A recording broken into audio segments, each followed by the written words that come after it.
What's going on, Raider Nation? It is JT coming at you with a breaking news episode of the Raidercast, your podcast for everything silver and black.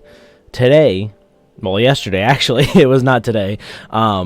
We came out with the injury report. We know the game statuses for all the players going into Monday night's game. Today's Sunday. Oh my God. Game against the Chiefs. Monday Night Football. We only have one player out this week, and that is Jayon Brown. He had a hamstring injury, which makes sense why we not only brought in Blake Martinez for that, but it's a good signing. And he was trending towards playing anyway. He was being brought up from the practice squad, which happened earlier this week. So we'll definitely see Blake Martinez, and it looks like Perryman's back as well, which is huge. He was a full participant on Friday and yesterday's practice. So he's a full go, even though he suffered from a concussion. Like I said, I tweeted out that his timeline of starting in the red shirt on Thursday's practice showed me that it's going to be the Nate Hobbs trajectory for the concussion protocol.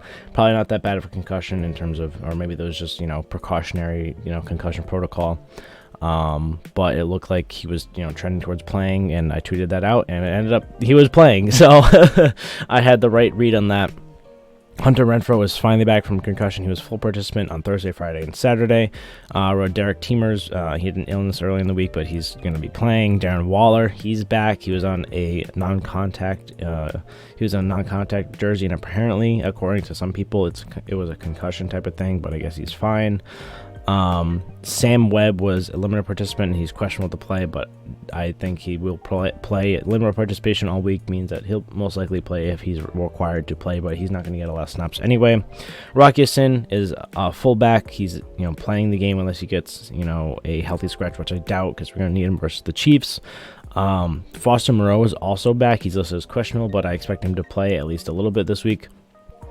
He was a non-participant Thursday and Friday, but it was limited participation Saturday. And I'm just going to guess that he is going to play. Questionable usually means he plays. So Sam Webb and Foster Moreau being questionable shows me that they are more than likely playing at least a little bit on Monday. I keep saying Sunday. I'm so used to saying Sunday. My God. But it was really huge getting Perryman back, getting Renfrow. Well, not Perryman back, but Perryman still playing. Signing Blake Martinez. He's going to play instead of Jayon Brown. Getting Renfrow back. Getting Foster Moreau back. Darren Waller being full go. Yoraki Sin coming back. We're almost at full strength. Anthony Everett and DJ Turner are the only players the only major players on IR right now. And they'll be back week 7 versus the Texans. So as long as no one gets injured, knock on wood, in this game, we should be a fully healthy team on week 7, which is massive, because that is an extremely important stretch of football for us to play. I've said it before on pregame shows. I've said it before on just in general on Twitter that the stretch after the bye week is an insanely important stretch. We have the Saints, we have the Colts, we have the Jaguars, we have the Texans, we have the Patriots. That's later on in week 15.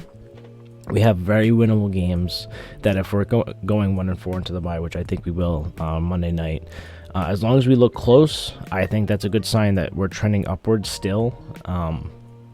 And that stretch after the bye week is a massive stretch, and that we need to win a lot of those games, if not all those games. We have the Denver Broncos again, week 10, I believe.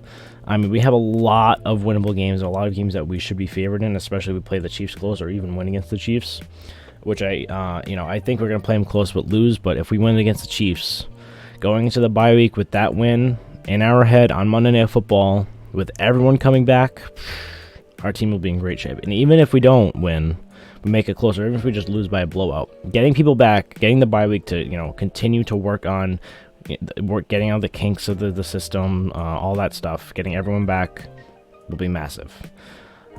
This is a very important game, but a game that we can lose and still have a chance at the playoffs. Getting that win against Denver was crucial, because if we were looking at 0-4 going into this week, it would be 0-5 into the bye week, and then that would be really bad. Although 1-4 isn't good, and we should be, looking at 3-2 and possibly going to the bye if we beat the Chiefs, not, 1-4. We should be looking at 2-3 realistically if we beat the Cardinals like we should have, or the Titans. We should have be 3-1 right now. Looking at 3-2 going into the bye after a expected loss to the Chiefs, or even being favored before the Chiefs because we actually beat teams we're supposed to beat. But regardless, this is an important game.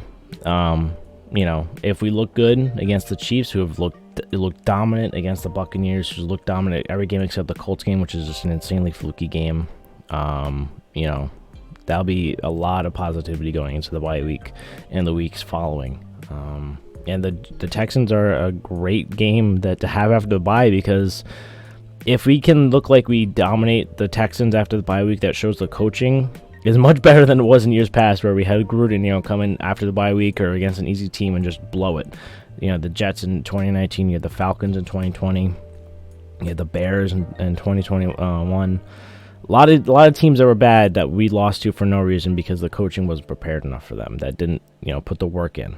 If this coaching staff can come out of the bye week, even if we lose to the Chiefs, and absolutely dominate or just, you know, beat the Texans, which is a trap game for us, then this coaching staff knows what they're doing, and they just needed time to get, you know, the players and everyone else executing. So I'm excited for this game. I am going to try to stream this game. I cannot make any promises, but my plan is to stream this game. I'm going to do another couple test streams today, just to make sure that my fucking computer will actually work this week. So stay tuned for that. I will tweet out if my computer is really not working today and it's not working tomorrow. I'm going to do tests tomorrow as well. Then I'm just going to say I'm not doing a stream. Maybe I'll try on my phone. I don't know. We'll see. I'll let you guys know. But stay tuned for that. Anyways, I appreciate the support. Go check out my previous 2 videos. I have the pregame show with NJ Raider Nation. That was a lot of fun to make, a lot of fun to talk about, so take a listen. You don't really need to watch. Just if you want to, you know, you're doing chores or you're doing something, just listen to it. I think we talk a lot of good things. I have just like a little, you know, fun video I made about making fun of the Broncos and the Colts game. So go check that out.